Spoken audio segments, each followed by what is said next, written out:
Un cohete es básicamente una máquina voladora, en nuestro caso propulsada con agua, que se mueve siguiendo las leyes básicas de la física. Existen 4 fuerzas básicas que predominan en el vuelo del cohete, y son el peso, el empuje, la sustentación y la resistencia. Por un lado tenemos el peso, el cual es la fuerza generada por la atracción gravitacional de la Tierra. Depende de la masa, pero en este caso, como no la conserva durante todo el vuelo, consideramos la masa total solo al primer momento y aplicada en el centro de gravedad, o también llamado CG. Otra de las fuerzas que interactúa es el empuje, que impulsa hacia arriba y genera el movimiento principal del cohete. Se genera por la salida de masa de un extremo a alta velocidad, cumpliendo el principio de acción y reacción.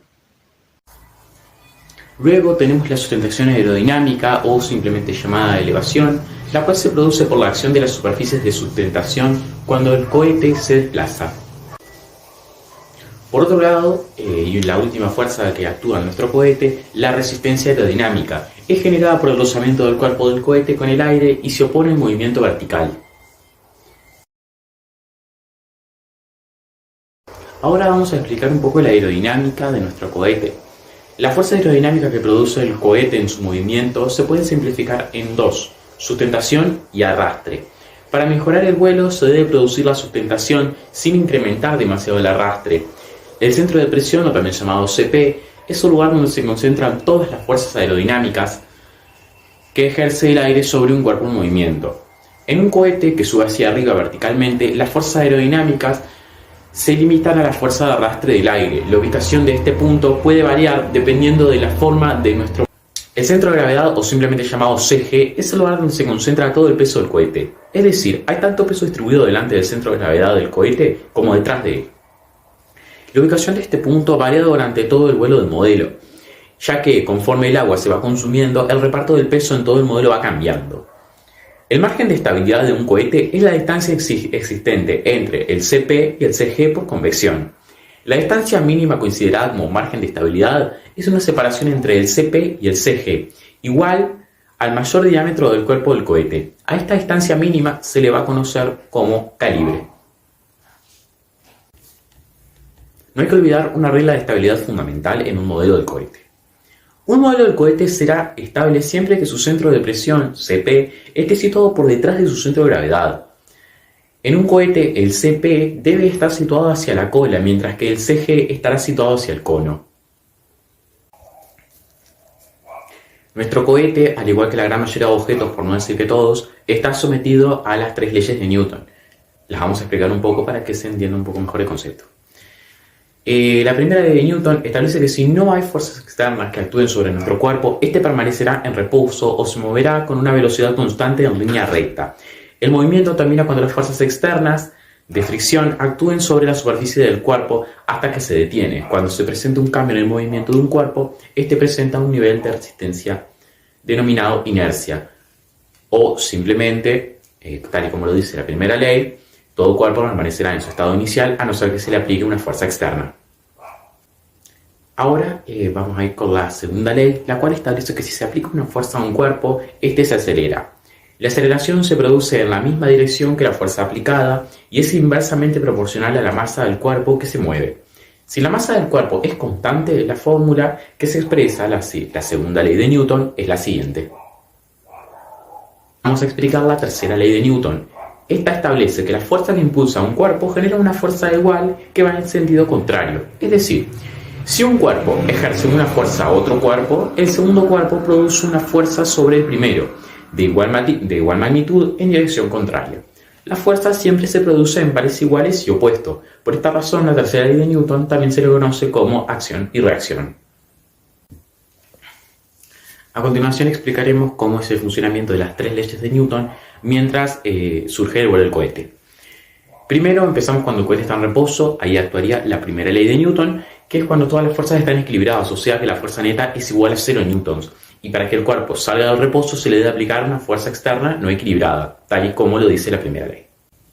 Luego tenemos el caso 2, que es cuando sube impulsado por el agua.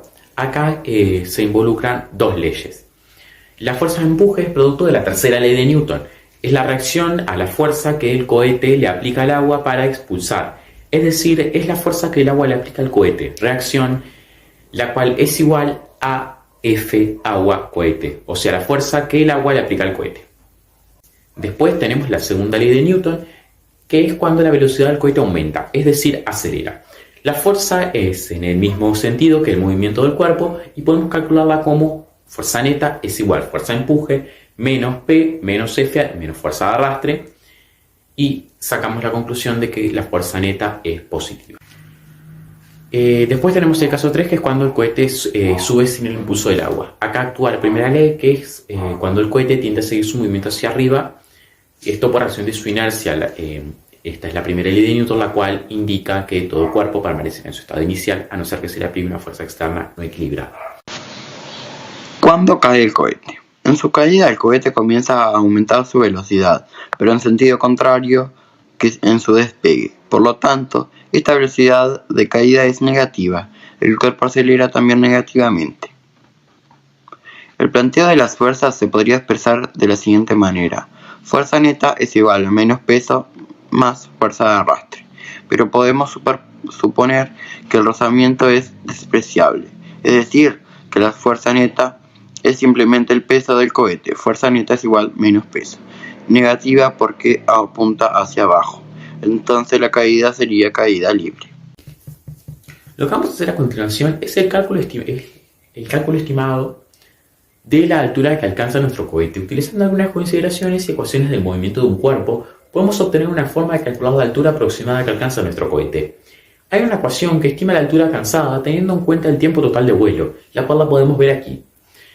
Teniendo en cuenta solo el tiempo de caída libre, en sí va a ser un tiempo estimado, y aplicando una ecuación de cinemática o de caída libre, la cual también podemos ver acá en pantalla. Suponemos que el tiempo de subida es el mismo que el de bajada. La segunda ecuación puede ser un poco más precisa al suponer que el tiempo en el que el cohete empieza a descender. En nuestro caso, las ecuaciones quedaron de la siguiente forma.